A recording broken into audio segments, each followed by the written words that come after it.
Bonjour et bienvenue à toutes et à tous. Ça y est, on est parti pour notre premier live de ce soir au sujet de la confiance en soi. C'est le premier d'un cycle de 4 conférences qui vont vous aider à reprendre confiance en vous. Durant ce live, je vais vous transmettre tout ce que je sais, tout ce que j'ai appris, tout ce que j'ai compris, tout ce que j'ai pratiqué et tout ce que j'ai pu intégrer dans ma vie au quotidien sur la confiance en soi. Je suis Laurent Chauvier, je suis coach, formatrice et conférencière. Je me suis spécialisée en confiance en soi. Et depuis 1 an maintenant, je booste la confiance en soi des femmes qui veulent reprendre confiance en elles pour devenir pleinement actrices et maîtriser leur vie. Donc la confiance en soi, c'est un sujet assez vaste, parfois assez flou. Et donc, mon objectif aujourd'hui, c'est de clarifier tout cela et de faire en fait que vous soyez incollable à la fin de ce live. Alors, vous allez me dire, mais qu'est-ce qui fait que moi, je suis plus à même que n'importe qui d'autre de vous parler de confiance en soi, mais il faut savoir que voilà, moi j'ai vécu des traumatismes, j'ai été victime d'abus psychologiques, de violences verbales quand j'étais enfant, ce qui a complètement détruit ma confiance en moi. Et à l'âge de 40 ans, certains événements de vie ont fait que toutes ces blessures, tous ces traumatismes me sont revenus en pleine figure et que j'en suis arrivée à un point où à 40 ans, je me demandais ce que je faisais là sur Terre et si c'était encore utile puisque je ne voyais pas d'avenir, je ne me voyais pas reprendre les rênes de ma vie. Donc voilà, à partir de ce moment-là, j'avais déjà eu des psychothérapies avant, j'avais soulevé d'autres problèmes, mais c'est vraiment depuis 5 ans, puisque je vais bientôt avoir 45 ans, que je me suis plongée dans le travail sur ma confiance en moi. Alors, aujourd'hui, on va commencer donc par le premier sujet qui est vraiment les fondations de la confiance en soi. Et donc, je vous dis, on va voir ensemble ce qu'est la confiance en soi, comment elle se construit, comment elle se déconstruit, quelles sont les activités ou les actions que nous pouvons mettre en place pour retrouver notre confiance en nous. Je vais, si nous avons le temps et si les interactions nous le permettent, vous donner un petit mot sur la confiance en soi au niveau des enfants. Et il faut savoir que j'ai reçu plus de 40 questions sur le sujet de la confiance en soi. Donc, je n'aurai pas assez avec 1 heure aujourd'hui pour vous répondre à toutes vos questions. Cependant, j'ai déjà commencé à construire mon bonus. Donc, vous aurez une vidéo bonus où toutes les questions qu'on n'a pas vues aujourd'hui auront réponse dans un bonus, et notamment dans ce bonus, vous aurez 3 experts, un expert en fleurs de bac, en huiles essentielles et en lithothérapie, puisque j'ai eu des questions sur quelles sont les huiles essentielles, les fleurs de bac qui peuvent nous permettre, qui peuvent nous aider, à travailler la confiance en soi. Alors, en fin de ce live aussi, j'espère avoir le temps de vous partager des références bibliographiques qui m'ont aidé à moi développer ma confiance en moi. Ce sont des aides, ça pourrait ne pas plaire à chacun d'entre vous. Donc voilà. Mais parlons de confiance en soi, je vais commencer, je vais vous démontrer tout de suite ce que permet de faire la confiance en soi. Moi, avant de commencer vraiment de poser le cadre et de rentrer dans les réponses aux questions, je dois vous informer qu'à 45 ans, c'est mon premier live Facebook. Et oui, comme quoi, tout est possible, tout arrive dans la vie. Donc, s'il y a des petits problèmes techniques, on se déconnecte, on se reconnecte, voilà, comme on le fait généralement quand il y a des difficultés techniques. Mais j'ai des bonnes ondes avec moi, j'ai fait ma petite méditation, mon ancrage juste avant ce live, et je sais que vous aussi, vous allez m'apporter des bonnes ondes, donc tout va bien se passer. Donc, le cadre de la conférence, si vous voulez commenter, poser des questions, mettre des commentaires, m'encourager, vous utilisez le chat qui est disponible dans le live Facebook. Pour les personnes qui verraient cette vidéo en replay sur ma chaîne YouTube, on utilisera les commentaires et les réponses aux commentaires pour interagir. Alors, je vais déjà ici vous mettre, donc en fin de live, pardon, je vous mettrai les liens vers ma page Facebook professionnelle sur laquelle vous êtes aujourd'hui, Laurent Chauvier Coaching, pardon, sur ma chaîne YouTube, Laurent Chauvier Coaching également.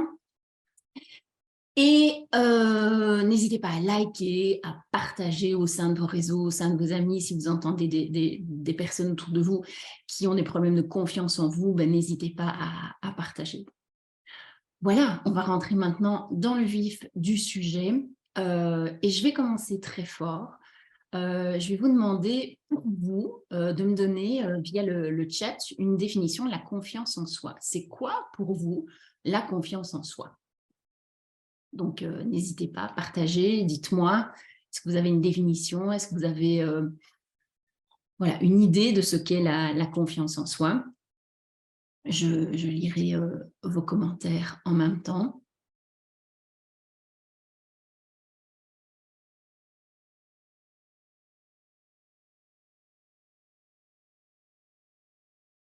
Ok. Ok, alors la confiance en soi, en effet, ouais.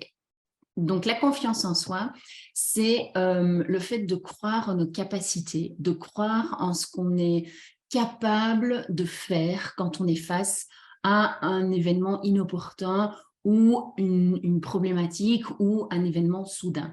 Donc la confiance en soi, c'est vraiment je crois en mes capacités à réaliser des choses. Il faut savoir que la confiance en soi, c'est pas que ça. La confiance en soi, elle s'appuie, pardon, sur 4 autres piliers.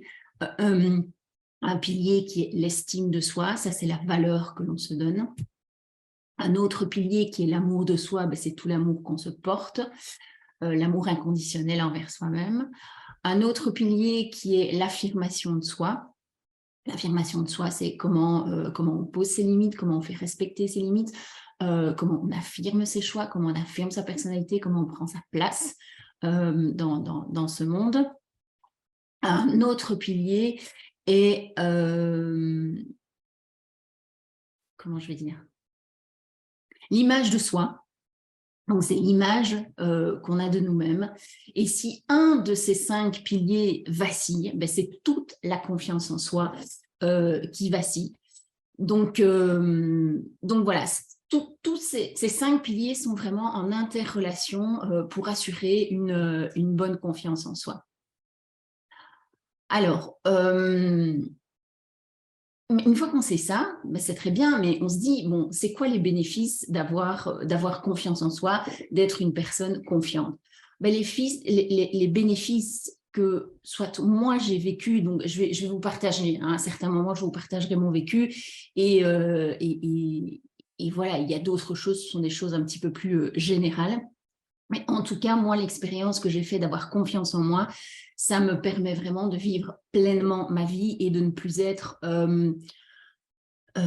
passif ou, comment vais-je dire, spectateur de ma vie. Aujourd'hui, je me sens clairement actrice de ma propre vie.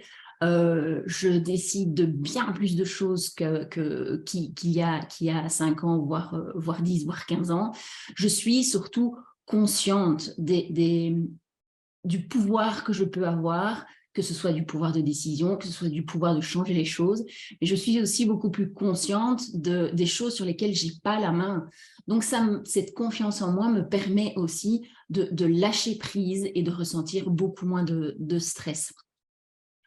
Qui dit confiance en moi dit un certain équilibre dans les 5 piliers que je vous ai aussi cités dans la définition de la confiance en soi.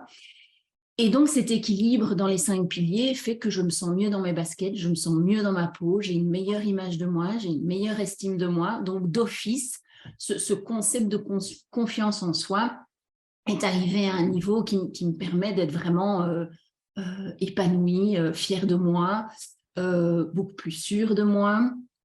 Et donc, du fait, ça me permet d'avoir une attitude beaucoup plus positive, par rapport à moi-même, par rapport à des choses qui se passent dans la vie, une ouverture d'esprit un peu plus, la gratitude, la spiritualité, le fait que je comprends qu'autour de nous, il y a il y a des énergies sur lesquelles j'ai du pouvoir, j'ai pas de pouvoir.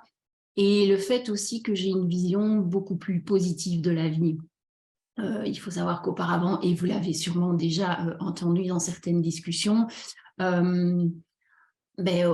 des moments où j'avais vraiment une grosse chute de confiance en moi, je me disais, c'est la vie qui m'en veut, la vie m'aime pas, enfin voilà. Donc la vie était un peu responsable de tout. Or, c'était ma vision de la vie qui était négative et non pas la vie qui était responsable de. Avoir une bonne confiance en soi, ça permet de mieux gérer nos émotions. De ce fait-là, permet aussi, je pense, d'atteindre nos objectifs. Alors, comment je lis objectifs et émotions? Personnellement, dans moi, ce que j'ai vécu, c'était vivre continuellement avec ce sentiment d'échec, ce sentiment de jamais content, ce sentiment de toujours vouloir en faire plus. Et donc, en fait, ce qui est arrivé dans mon cas, c'est que je m'auto-sabotais parce que je perdais confiance en moi. Et donc, plutôt que de voir les difficultés comme des opportunités, je voyais les difficultés comme des freins. Donc, il y a des objectifs de vie ou des objectifs parfois professionnels où j'avais beaucoup de mal à avoir le courage d'aller jusqu'au bout parce que j'étais assez défaitiste. Ce qu'il faut savoir aussi, c'est que la confiance en soi joue sur la santé mentale, sur le fait d'avoir cette niaque de réussite.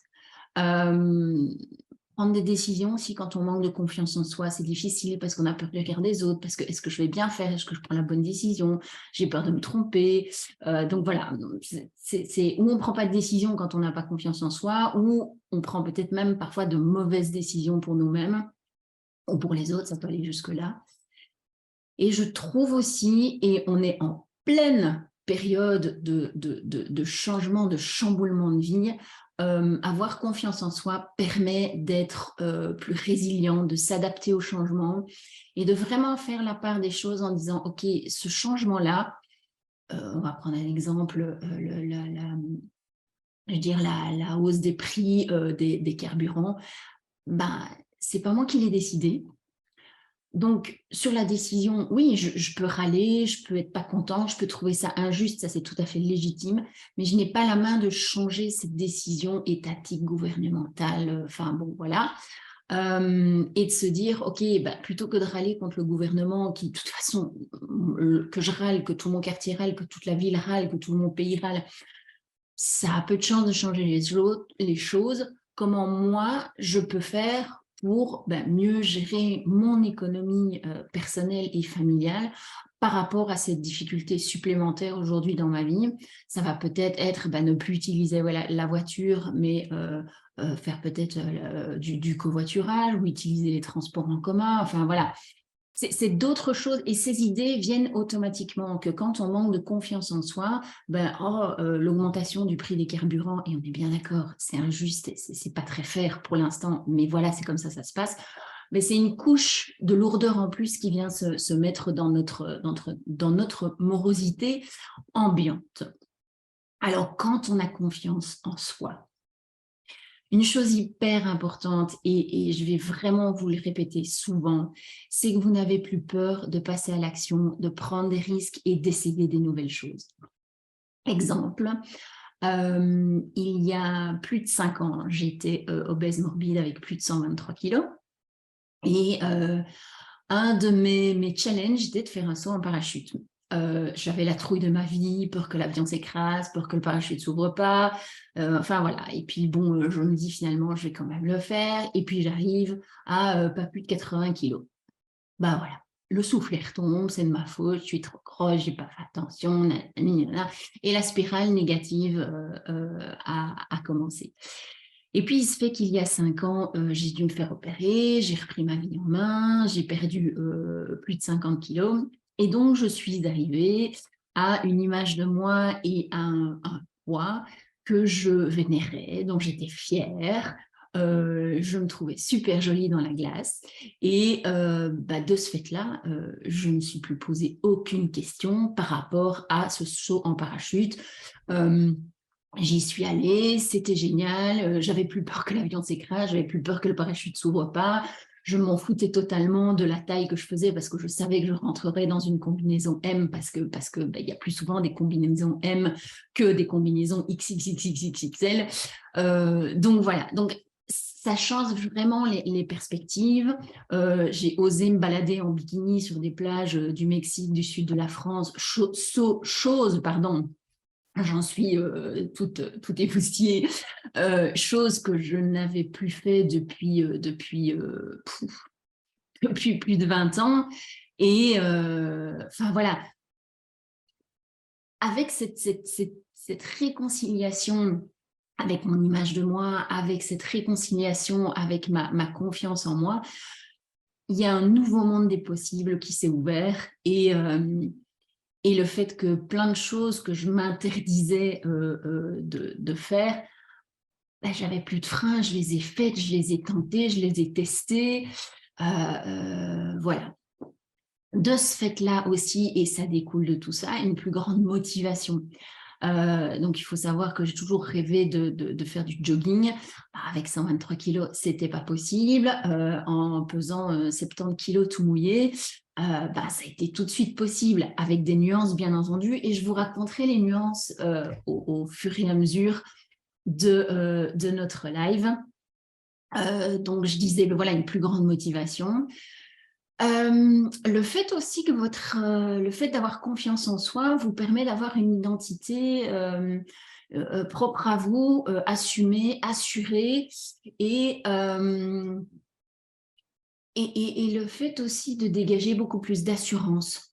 Non seulement vous en dégagez, mais vous le ressentez intérieurement dans ce que vous faites. Pas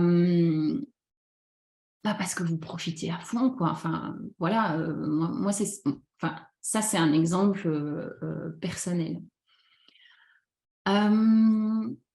Alors, le fait d'avoir une bonne confiance en soi aussi, moi, m'a permis de vaincre, je veux dire, une première blessure qui est la blessure du rejet.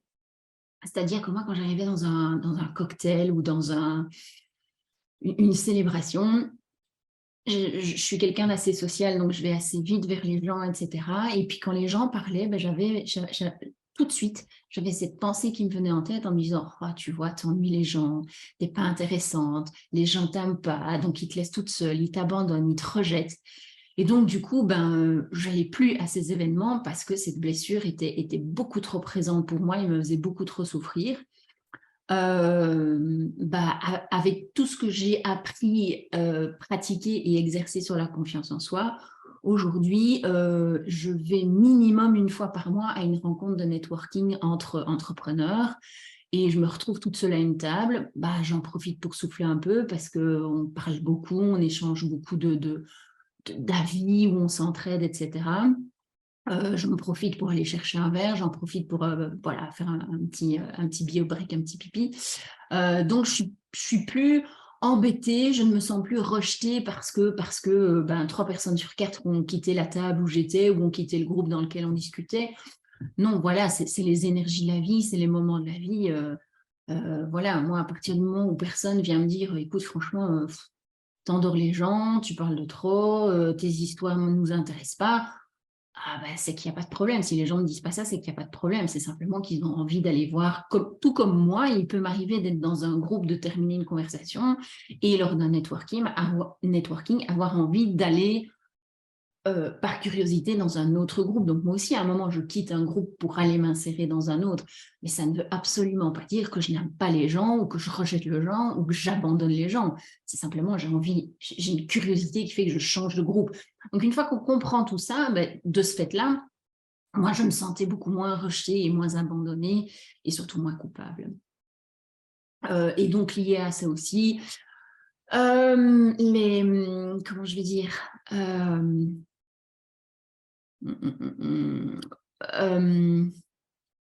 aussi l'affect que vous pouvez ressentir, par exemple, quand on vous donne un feedback constructif ou qu'on vous fait une critique. Oh Laurence, tes lunettes sont de travers. Moi, je me souviens avant, c'était explosion sur la planète, rien n'est parfait sur moi, mes lignes sont de travers, il faut que je mette mes lunettes droites, est-ce que j'ai pas une peluche sur mon pull ou des choses comme ça. Enfin, c'était incroyable et je m'auto-flagellais en fait de par toutes ces autocritiques qui venaient automatiquement. Je me souviens qu'il y a peut-être 4-5 ans d'ici, j'ai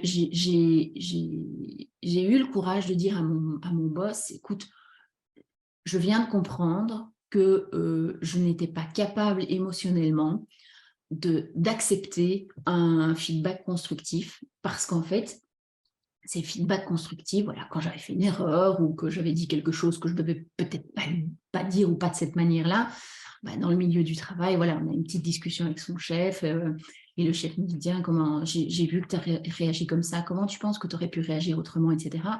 Tout de suite, moi, j'avais l'impression que j'allais me faire virer, que j'étais nulle, enfin voilà, que plus personne ne me voudrait dans un poste et des choses comme ça. Quand je me souviens de ça, je me dis, mais c'est pas possible d'avoir cru des choses pareilles, quoi. Mais voilà, c'était ce manque de confiance en moi qui me plombait continuellement, qui plombait la valeur que je m'accordais. Et donc, de ce fait-là, j'étais vraiment dans une spirale négative envers moi-même et envers ma vision du monde. Ce que moi, j'ai beaucoup vécu, c'est l'anxiété. Le stress et l'anxiété, c'était... j'en ai encore parlé récemment avec quelqu'un. Un jour, j'ai fait ma liste des stresseurs, c'est-à-dire les choses les déclencheurs qui nous provoquent du stress dans la vie. Et je me souviens que mon premier stresseur, c'était la sonnerie de mon réveil, pardon, à 6h30 du matin. Donc, je n'avais pas encore mis un pied par terre, que j'étais déjà stressée par le temps, par mon réveil qui sonnait, par la peur d'être en retard au boulot, par la peur de ne pas trouver une place de parking, par la peur d'avoir de la circulation sur la route, par la peur de prendre trop de temps pour déjeuner, par la peur de prendre trop de temps sous la douche. Donc, tout était minuté, était compté, etc. Et s'il y avait 1 minute de retard quelque part, c'était l'enfer, c'était le stress plus. Et donc, ce qui m'a aidé, cette liste de stresseurs m'a aidé à prendre conscience que j'avais un tel niveau de stress, mais c'était toute la journée. Et donc, de certains stress, j'ai pu les évacuer, les supprimer de ma vie. Et d'autres stress, j'ai appris à les gérer par la méditation, par la relaxation. Maintenant, mon histoire de vie fait aussi que ça m'a apporté un stress supplémentaire parce que je me sentais en totale insécurité dans ma vie. Et donc, de ce fait-là, j'étais toujours sur le qui-vive, de me dire qu'est-ce qui va se passer, qui va m'attaquer à droite, à gauche, devant, d'où va venir la bombe. Et j'étais en alerte tout le temps. Donc, c'est quelque chose qui pèse sur le moral. Et une des conséquences de cette anxiété permanente, ça peut être la dépression. Et ça peut, voilà, ça peut aller très loin, bien au-delà de la dépression. Une des choses aussi que vous apporte la confiance en soi, c'est que comment je vais dire, vous arrêtez de regarder ce qui se passe à droite et à gauche et autour de vous, chez les autres. Vous arrêtez de vous comparer. Vous arrêtez de jalouser les autres. Vous arrêtez d'envier les autres. Pourquoi? Parce que simplement, vous êtes passé dans l'acceptation de vous, l'acceptation de qui vous êtes, vos forces, vos faiblesses, vos drôleries, vos catastrophes. Voilà. Donc, vous n'avez plus besoin de vous comparer aux autres. Vous savez qui vous êtes, vous vous connaissez pleinement et vous vous acceptez pleinement tel que vous êtes. De ce fait-là, vous vous sentez plus en sécurité dans votre travail, plus en sécurité dans votre sphère sociale, dans votre famille, plus comment je vais dire, oui, plus de sécurité à la fois matérielle, psychologique, affective, émotionnelle. Donc vous vous sentez bien dans vos baskets et vous avez envie justement de plus entretenir et de plus approfondir les relations parce que vous vous sentez mieux avec vous-même, donc vous allez vous sentir mieux avec les autres. Mais du fait de tous ces apports bénéfiques, vous êtes en fait devenu une personne qui est authentique, qui est alignée avec ses valeurs, qui est alignée avec elle-même. Et je constate, et alors je ne suis pas encore convaincue parce que j'ai encore des choses à observer, mais je constate que vous avez, comment je vais dire, le fait que vous ayez gagné en assurance, vous devenez aussi plus convaincant. Parce que vous êtes pleinement ancré entre vous-même, vous vivez vos valeurs, vous vivez vos choix. Donc, vous avez aussi le ton de la voix, les mots que vous utilisez, la posture de votre corps qui vous permet d'avoir comment je veux dire, ce charisme, cette assurance que vous n'avez pas si vous manquez de confiance en vous. Donc voilà. Est-ce que vous avez des questions, des commentaires? Donc, n'hésitez pas à utiliser les commentaires le chat du live pour partager, pour poser vos questions, pour me dire si vous, dans vos expériences de vie, vous avez gagné autre chose que je n'ai pas encore mentionné comme bénéfice à la confiance en soi. Sentez-vous libre d'interagir. Alors, je regarde mon timing. Oui, nous sommes dans les timings. Alors, bon, maintenant qu'on a vu les bénéfices, on va voir un peu les conséquences du manque de confiance en soi. Donc, une personne qui manque de confiance en soi, au-delà d'avoir les contraires de ce que je viens déjà de vous partager, c'est une personne en fait qui va passer à côté de sa vie parce qu'elle a peur de tout, elle n'ose pas, elle fait du surplace, elle ne croit pas en elle, elle ne concrétise pas ses aspirations et ses objectifs. Et plutôt que de faire face à son avenir, elle va subir en fait son avenir. Une des conséquences du manque de confiance en soi, et je pense souvent aussi aux personnes timides ou réservées, c'est qu'on risque de s'isoler et de s'isoler de plus en plus, quitte à s'isoler complètement. Et il faut savoir que l'être humain est un être de rapport, de connexion à l'autre, de collectivité. Et le risque de s'isoler complètement, c'est de tomber dans un état dépressif et qui pourrait, dans des cas extrêmes, conduire à des actes de suicide. Donc, les conséquences du manque de confiance en soi peuvent être dévastatrices pour la vie d'une personne. Alors, moi, de ce que je me souviens, enfin, je me souviens, c'est pas tellement loin, mais c'est plutôt des comportements que j'aimerais voilà, pas oublier, parce que c'était moi, c'est ce qui a fait qui je suis devenue aujourd'hui aussi. Mais ce sentiment de culpabilité constant, à chaque fois qu'il y a quelque chose qui ne va pas, je dois avoir fait quelque chose de mal, c'est moi qui suis coupable. Et ça en devient irrationnel parce que s'il y a une faute dans le rapport de la page 24, c'est peut-être même pas moi qui ai construit cette page 24, j'ai peut-être fait la 22 ou la 66, mais c'est sûrement dans mon chapitre, c'est moi qui ai oublié de faire quelque chose. Non, c'est bon, c'est bon. Si mes parents ne sont pas heureux, c'est à cause de moi. Si mon enfant a un problème à l'école, c'est de ma faute. Bon, stop, quoi. Stop. À un moment, on arrête, quoi. On n'est pas coupable de tout ce qui se passe sur la Terre. Donc cette culpabilité irrationnelle est vraiment un marqueur d'un manque de confiance en soi.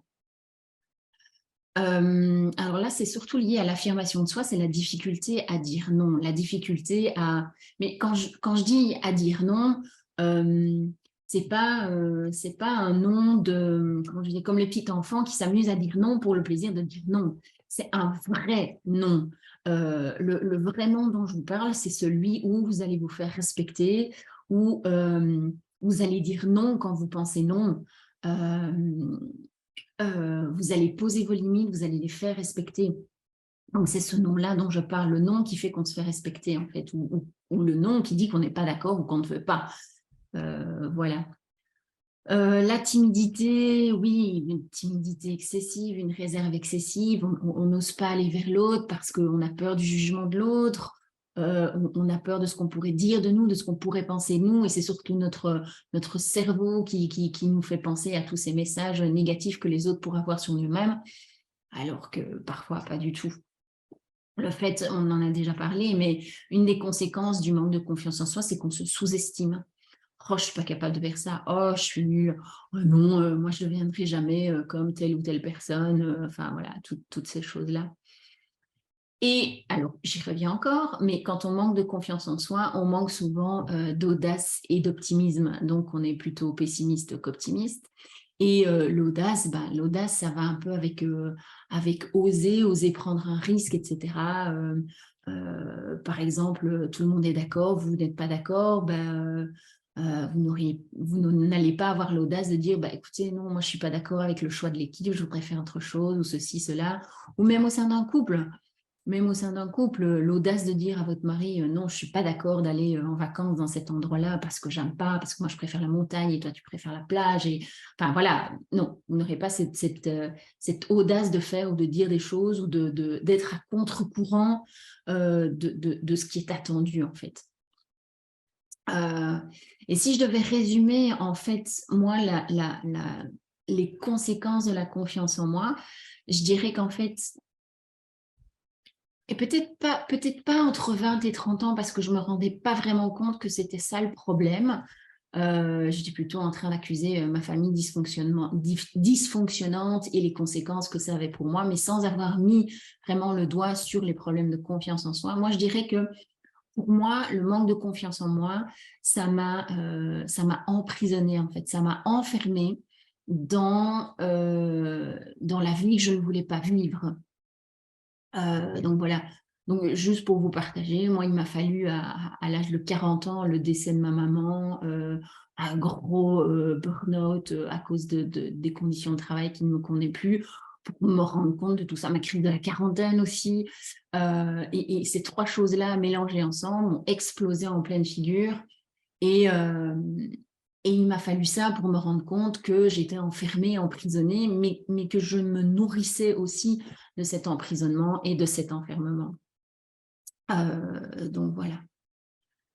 Donc n'hésitez pas, hein, si vous avez des questions, si vous avez des commentaires, si vous voulez partager des petites émoticônes, des smileys, etc., sentez-vous libre, pas de souci.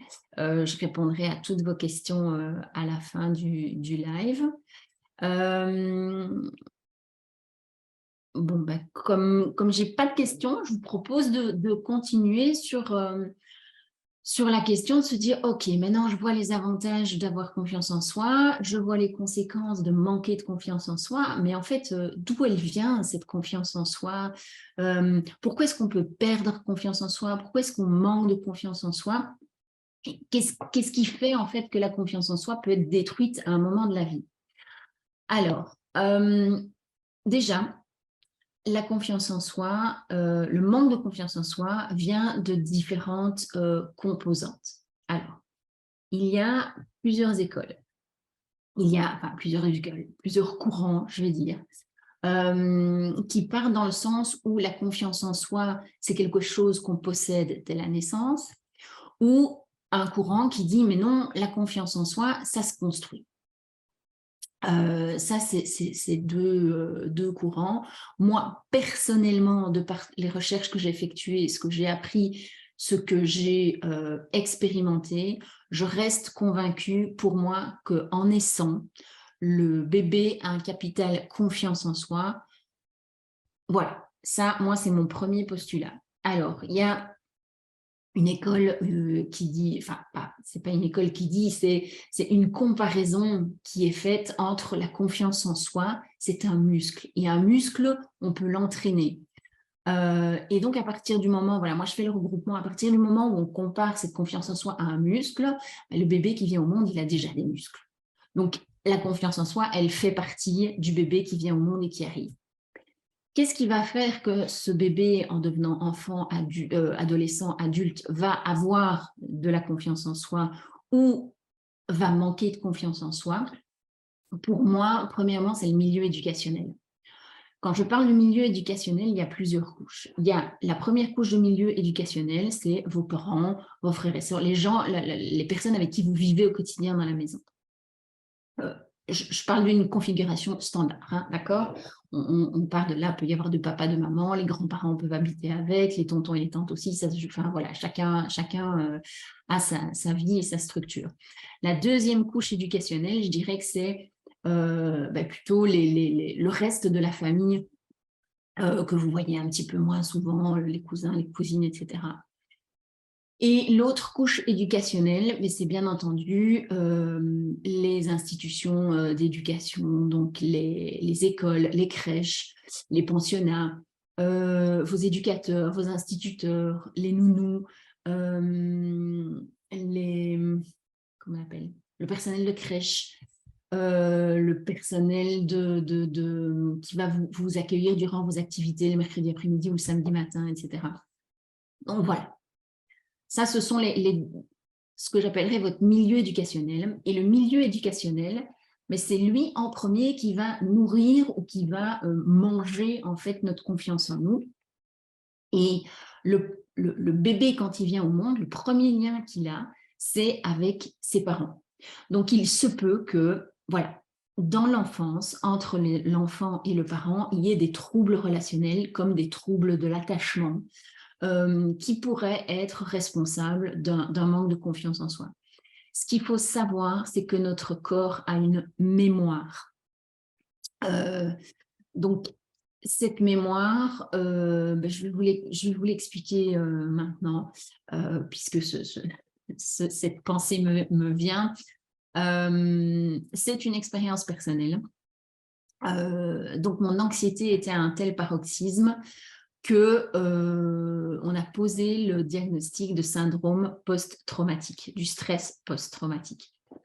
Et donc, j'ai refait le fil pour savoir d'où venait tout ce stress, toute cette anxiété. Et en fait, cette anxiété est liée au fait que quand j'étais petite, à l'âge de 3 mois, mes parents m'ont placée dans une famille d'accueil. Et donc, en tant que bébé, je ne pouvais pas parler, je ne pouvais pas m'exprimer, mais j'ai ressenti comme un abandon de la part de mes parents et un rejet. Imaginez-vous le cerveau qui est capable de générer des pensées, mais sur lesquelles moi, bébé, je ne peux pas mettre de mots. C'est tiens, pourquoi est-ce que mes parents m'abandonnent dans une famille d'accueil? Je ne dois être pas gentille, je dois peut-être pas leur plaire, enfin, ils ne m'aiment pas, donc voilà, ils me rejettent, ils m'abandonnent. Mais j'ai pas pu mettre de mots, j'ai pas pu exprimer ça. Donc, toutes ces pensées, tous ces ressentis émotionnels se sont enregistrés dans certaines parties de mon corps. Il se fait qu'à l'âge de 5 ans et demi, mes parents viennent m'arracher, donc littéralement m'arracher de cette famille d'accueil. Et là, double blessure, je me dis, mais enfin, moi je suis dans une famille d'accueil où il y a l'amour conditionnel qui existe. Ces gens pourvoient à mes besoins, je me sens aimée, je me sens écoutée, j'ai ma place, j'ose faire des choses, je suis en pleine confiance en moi. Ça, c'est moi qui pose les mots dessus maintenant. Mais pourquoi est-ce qu'ils m'abandonnent, ils me laissent repartir chez mes parents, ils me rejettent, finalement ils ne doivent pas m'aimer non plus. Donc une deuxième fois, je tombe de haut. Tout ça, ça entame la confiance en soi, ça stocke des pensées, des stress, parce que ce sont des événements traumatiques et donc notre corps les garde en enregistrement parce qu'on ne sait pas les exprimer, les évacuer. Et voilà, ça s'enregistre dans notre corps et c'est pour ça qu'après, il y a comment je vais dire, on en reviendra plus tard dans la conférence, mais il y a des techniques justement pour lâcher ces tensions. Ce sont des espèces de postures physiques à prendre où le corps se met à trembler et relâche en fait tous les traumatismes qu'il a enregistrés. Donc, on peut perdre la confiance en soi parce qu'on est victime de comportements abusifs, des maltraitances physiques, sexuelles, morales, de la violence verbale comme moi j'ai vécu. Et de ce fait-là, on va se sentir en infériorité, en insécurité. Et on va un peu être détruit. C'est un mot assez fort, mais personnellement, c'est ce que j'ai ressenti. Il y a aussi l'environnement malveillant, je vous en ai parlé, des critiques constantes, des blâmes récurrents, des paroles violentes, des phrases toxiques qui, moi, m'ont pas permis de m'épanouir, mais m'ont plutôt, m'ont plutôt fait sentir inutile, mal aimée, dérangeante, de trop, pas à ma place, donc voilà. Et de ce fait-là, ma confiance en moi, elle a été vraiment anéantie. Il faut savoir aussi que certains troubles de la personnalité peuvent être responsables d'un manque de confiance en soi. Tout ce qui concerne la manipulation, la soumission, quand on est dépendant affectif, les pervers narcissiques que l'on peut rencontrer, moi j'en ai rencontré dans ma carrière, nous font perdre toute confiance en nous.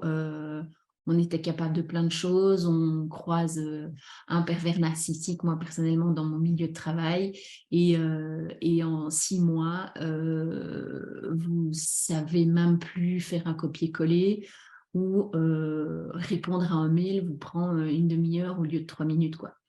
Donc voilà jusqu'où ça peut aller. Alors, il y avait, au début de la conférence, on a parlé du sentiment de culpabilité, mais ce sentiment de culpabilité irrationnel peut aussi nous emmener dans une perte de confiance en soi, parce que notre estime, en fait, est touchée. Notre estime de nous est touchée, et de ce fait-là, on se sent coupable. Voilà, petite pause. Je vais juste boire un petit verre, petite gorgée d'eau. Pendant ce temps-là, n'hésitez pas à commenter, à poser des questions, à mettre des petits pouces comme ça, des petits pouces comme ça. Si vous n'aimez pas, à vous de voir.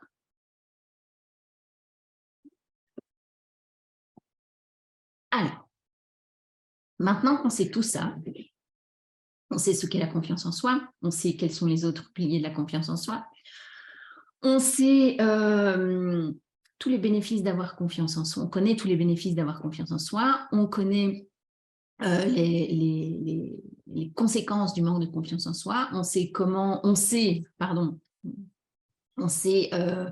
pourquoi on manque de confiance en soi et quels sont les facteurs qui peuvent nous faire perdre notre confiance en soi.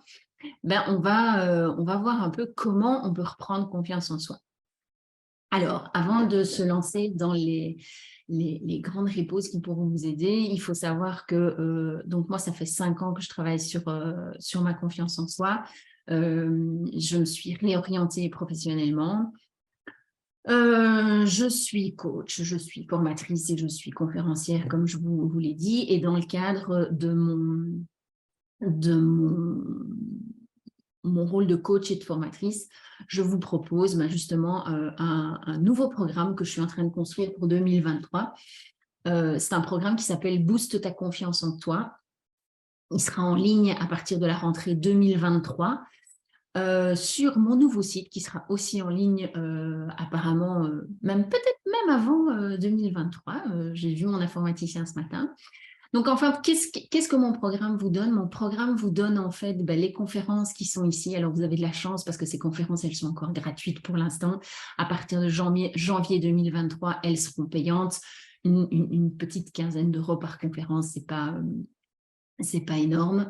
Je mettrai également à votre disposition sur mon site internet un cahier d'exercices qui reprend en fait un test sur la confiance en soi pour évaluer sur quel, au singulier, ou quel, au pluriel, pilier, vous devriez travailler pour renforcer votre confiance en vous, et toute une série d'exercices par pilier. Là, vous avez le choix en achetant ce cahier tournera autour de 15 € aussi, soit de faire le test et de voir quel pilier vous voulez travailler en priorité, ou de travailler tous les piliers. Voilà, alors ça ne mange pas de pain de travailler tous les piliers, hein. Je vous le dis, on n'a jamais trop de confiance en soi. C'est plutôt une exception d'avoir trop de confiance en soi, mais voilà. Il y aura aussi 4 modules qui vous permettront de mieux vous connaître, de mieux gérer vos émotions pour vous affirmer, Aussi d'apprendre à vous aimer et avoir une meilleure image de vous, tout ça, pour pouvoir passer à l'action. Donc, c'est 4 modules de formation qui seront en ligne à partir de janvier 2023. Ils sont à 100 € par module. Il faut savoir qu'au jour d'aujourd'hui, moi, en coaching, je délivre ce programme, mais en individuel. Et en fait, j'ai tellement eu de bons résultats et mon envie de créer du collectif et de le partager au monde entier a été plus forte que moi. Donc, voilà pourquoi je crée en fait un module plus axé groupe, collectif, etc. Plutôt que de le garder pour moi avec mes clients en individuel.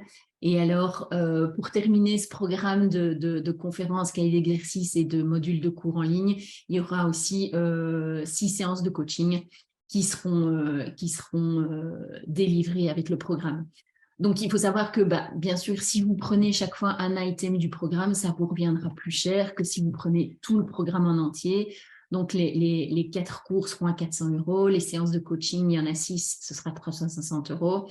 Si vous faites le calcul de tout le module, là, pour l'instant, on doit tourner autour des, je fais rapide, des 800 €. Et je sais que moi, je le proposerai la totalité du programme pour 500 €, aux alentours des 500 € en janvier 2023. Maintenant, si vous ne voulez pas prendre ce programme, ce que je comprends tout à fait, et voilà, sachez qu'il est là. Vous pourrez aller sur ma page Facebook Laurence Chauvier Coaching et vous aurez toutes les informations au mois de janvier où vous savez communiquer avec moi pour avoir plus d'informations, etc. Maintenant, si vous ne voulez pas ce programme, il y a d'autres choses que je vais vous partager maintenant. Il nous reste 11 minutes, donc je pense que je vais avoir le temps. Il y a pas mal de lectures sur la confiance en soi. Moi, ça m'a beaucoup aidé. Des lectures où j'ai bien rigolé, des lectures où j'ai pleuré, et des lectures qui m'ont laissé un peu perplexe, mais que j'ai relu 1 ou 2 fois. Et voilà, avec le temps, ça a percolé et ça a pris d'autres dimensions. Le fait de s'instruire, aller en formation, peut-être participer à des groupes de parole si vous aimez ça. Comprendre le mécanisme de la confiance en soi, c'est un peu en gros ce que je vous ai expliqué aujourd'hui. Il y a des jeux aussi sur la confiance en soi. Moi, personnellement, je me suis fait aider par une tierce personne parce que j'étais tellement loin que à part la lecture, alors il est clair que ce n'est pas en lisant un livre que votre confiance en soi va comment je vais dire, va être nourrie, mais vous allez comprendre des choses via la lecture. Mais je ne vous le dirai jamais assez, tant qu'on ne met pas en pratique, tant qu'on n'ose pas, tant qu'on ne fait pas l'exercice, ça ne va rien changer pour moi. Donc, des thérapies brèves comportementales peuvent vous aider, la psychothérapie, l'hypnose, le MDR pour les gros traumatismes. Moi, j'ai testé ça récemment, c'est du tonnerre. Il y a des huiles essentielles, de la lithothérapie, les fleurs de Bach, ça dans le bonus. Vous aurez les tuyaux et les infos pour les huiles essentielles, la lithothérapie, les pierres et les fleurs de Bach qui peuvent vous aider à reprendre la confiance en vous. La relaxation, la méditation. Moi, j'ai des mantras, la musique, la kinésiologie, tous les massages, la massothérapie, tout ça peut vous aider.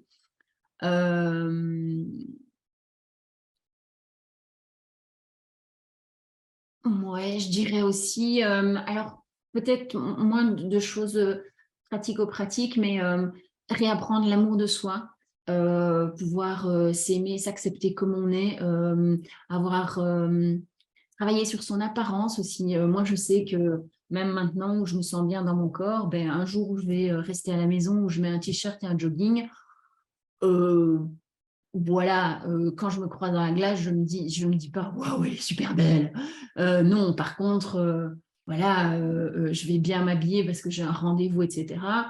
Quand je passe devant la glace, je me dis ouais, pas mal, jolie et tout. Tout ça, vous voyez, même dans mon body language, il y a quelque chose, il y a une énergie qui a changé parce que je suis mieux habillée, je suis plus apprêtée, je suis peut-être maquillée ou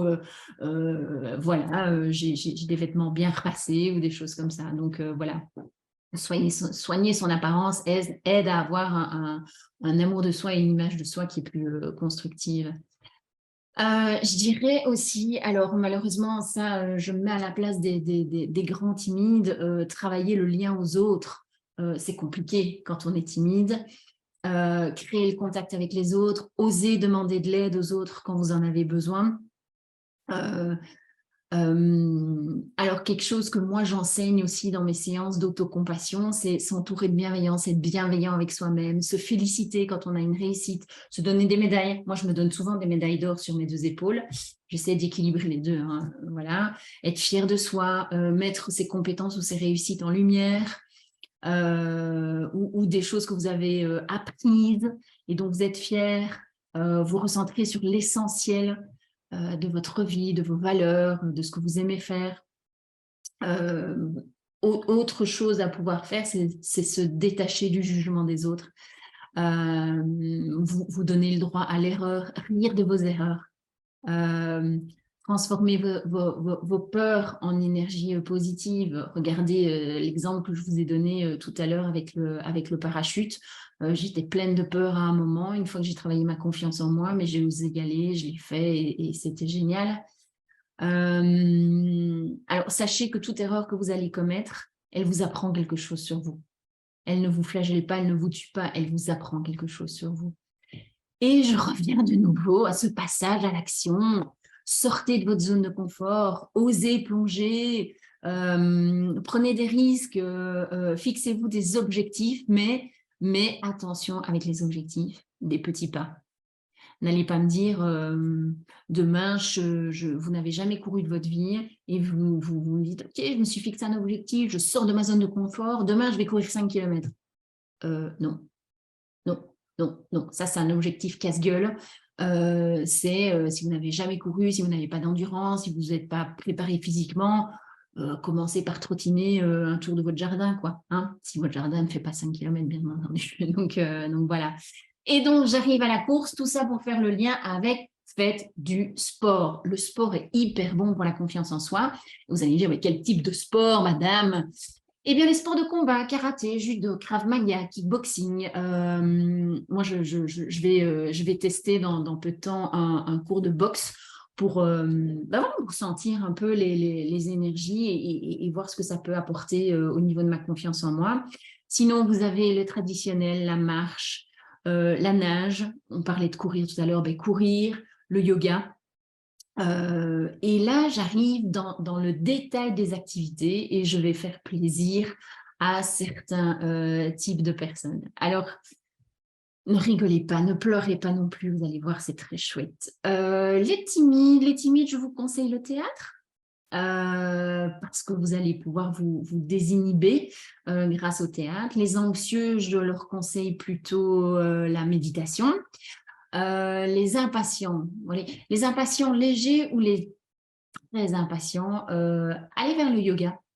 Moi, ça m'a beaucoup aidé à gérer mon impatience, ma nervosité avancée, en fait. Donc, voilà.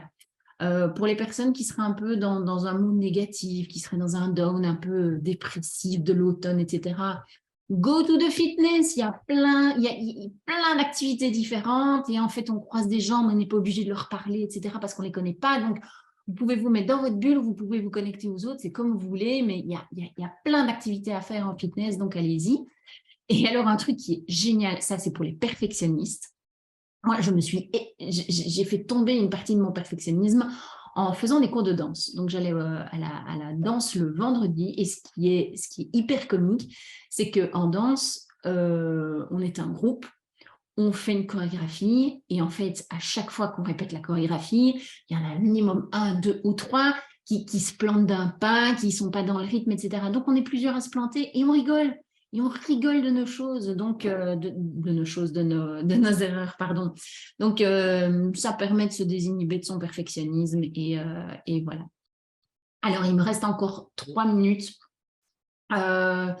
Malheureusement, je vais laisser... alors, est-ce que j'ai des interactions pour l'instant?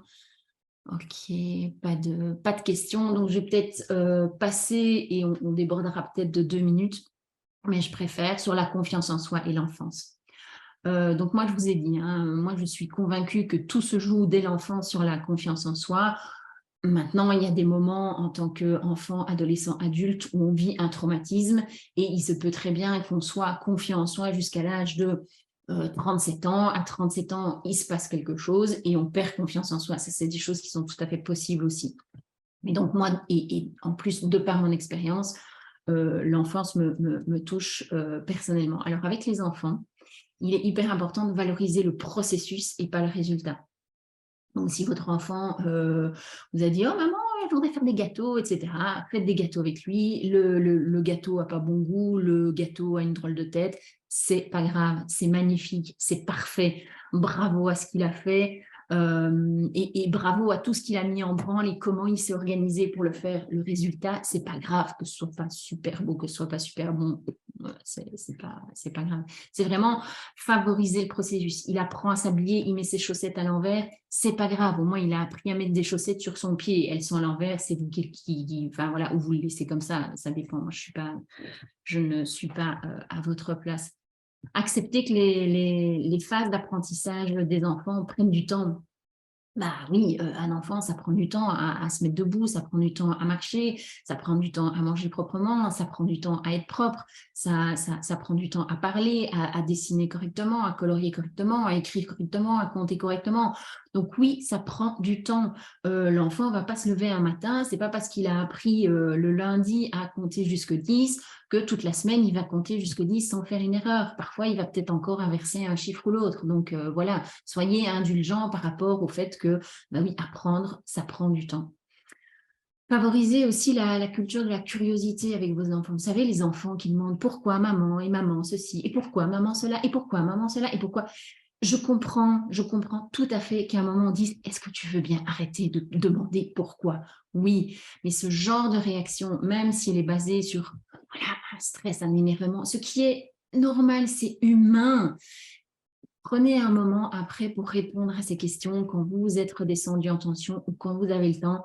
Continuez à éveiller sa curiosité, amenez-le à être curieux, oui, il veut prendre un verre de terre dans ses mains parce qu'il ne sait pas ce que c'est, et ben, il prend un verre de terre dans ses mains, c'est pas grave, on lavera les mains après et il va voir un verre de terre, ça se rétracte, ça s'allonge, c'est bizarre, ça a un toucher bizarre, ça se déplace bizarrement. Voilà, laissez-le faire. Quand votre enfant aussi a besoin d'autonomie ou vous demande « Oh maman, je peux prendre mon bain tout seul » ou « Oh maman, je peux faire ma tartine tout seul ». Bien sûr, il y aura plein de beurre sur la table, il y aura des taches de confiture, il aura peut-être renversé le café.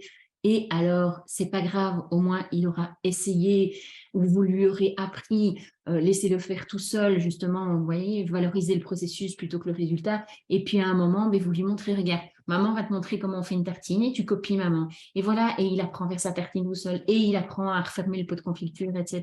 Donc, voilà, pas de souci. Dans le même acabit, c'est adopter une vision positive et constructive des erreurs. Il a renversé la tasse de lait ou de cacao sur la table. Ok, bah, ça arrive parce que nous, en tant qu'adultes aussi, on peut laisser tomber un verre en le sortant du lave-vaisselle. On peut, je sais pas, casser une assiette à un moment. Enfin, voilà, il y a plein de petites erreurs qu'on fait comme ça. Votre enfant en fera aussi, c'est normal, c'est humain. Donc, ne le punissez pas parce qu'il fait une erreur. C'est plutôt responsabilisez-le en disant « Tiens, comment il se fait que tu as renversé ta tasse de cacao sur la table ?» « Oh, mais je voulais faire deux choses en même temps, j'étais inattentif. Bah, ok, voilà, la leçon est faite. Oui, mais oui, reconnaître ces marques de courage. Votre petit bout, il est courageux. Parfois, il fait des choses pour vous aider ou qui sont peut-être pas de son âge. Il veut aider papa à ramener le bois pour mettre dans le feu. Mais voilà, mais valorisez-le. Valorisez-le. C'est courageux d'un petit bout d'aider son papa ou d'aider sa maman. Et puis, un point super important pour moi, c'est d'accueillir et de valider les émotions des enfants. Donc, un enfant qui pleure, un enfant qui rit, un enfant qui se met en colère, il veut vous dire quelque chose, donc ne le punissez pas, ne l'empêchez pas de pleurer, ne l'empêchez pas de rigoler à tue-tête, ne l'empêchez pas voilà, d'exprimer ses émotions, accueillez ses émotions et Et il a le droit d'avoir toutes ces émotions et entamer le dialogue avec lui quand il est capable de s'exprimer pour savoir ben, qu'est-ce qu'elle veut dire, d'où elle vient cette émotion, qu'est-ce que ça vient toucher chez lui, quoi. Donc voilà, ce sont mes recommandations. Alors si je vous fais des recommandations sur l'enfant, j'ai sûrement oublié de vous le dire, mais c'est parce que j'étais enseignante au tout début de ma carrière. Donc que j'ai au-delà de voir moi en tant qu'enfant, ce qui m'a fait souffrir dans la perte de confiance en moi, euh, étant un style primaire, j'ai vu des mécanismes qui renforçaient ou qui déforçaient la confiance en soi aussi. Donc voilà. Donc voilà, moi j'en ai fini pour ce soir sur la confiance en soi. J'espère que cette conférence vous aura éveillé sur ce qu'est la confiance en soi, comment on la nourrit, ce qui risque de la détruire, quelles sont les activités que vous pouvez faire avec vous, avec vos enfants pour renforcer votre confiance en vous.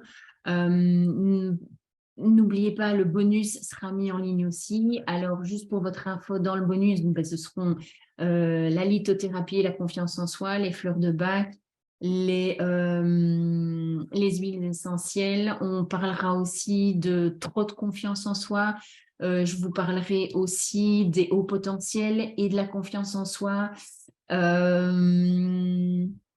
des neurosciences, et je vous laisserai la liste des ouvrages que j'ai lus et qui m'ont permis, moi, de mieux comprendre ou de faire des exercices pour renforcer ma confiance en moi.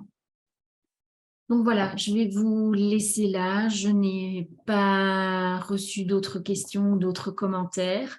Je vous remercie beaucoup pour cette première pour moi de live Facebook. Je vous fais des gros bisous, vous passez une bonne soirée et surtout prenez bien soin de vous et pensez tous les matins à votre confiance en vous et à comment vous pouvez faire un petit pas vers votre mieux-être. Je vous remercie beaucoup. À bientôt. Bonne soirée.